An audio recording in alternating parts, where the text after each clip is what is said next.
আসসালামু আলাইকুম দর্শক আপনাদের উদ্দেশ্যে এটা কথা বলতে চাচ্ছিলাম। আপনারা মন দিয়ে প্রাণ দিয়ে আমার কথাটুকু শুনেন আজকে। এবং যারা হচ্ছে এয়ারপোর্ট থেকে বাংলাদেশের যারা হচ্ছে জাজোর ছিল, বাহিরের কান্ট্রির যারা জাজোর ছিল, প্রত্যেকে যাতে না বাংলাদেশ থেকে বের হতে পারে আপনারা সেই কঠোর ব্যবস্থা করেন।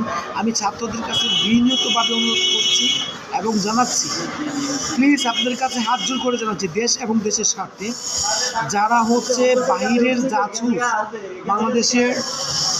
বাংলাদেশের জাসুস ছিল, যারা এয়ারপোর্টে এখন হচ্ছে অবস্থান করতেছে এবং এয়ারপোর্ট গিয়ে পালিয়ে যাচ্ছে, তারা যেন পালিয়ে না যেতে পারে। আপনাদের কাছে অনুরোধ, আপনারা এটার ব্যবস্থা নিন। ছাত্র ভাই বোনদেরকে বলছি যে হচ্ছে আপনারা এটার ব্যবস্থা নেবেন এবং হচ্ছে ডিফেন্সের যতগুলা ভাই আছেন আপনাদের কাছে হাত জোর করে বলছি। আসসালামু আলাইকুম, ভালো থাকবেন, সুস্থ থাকবেন।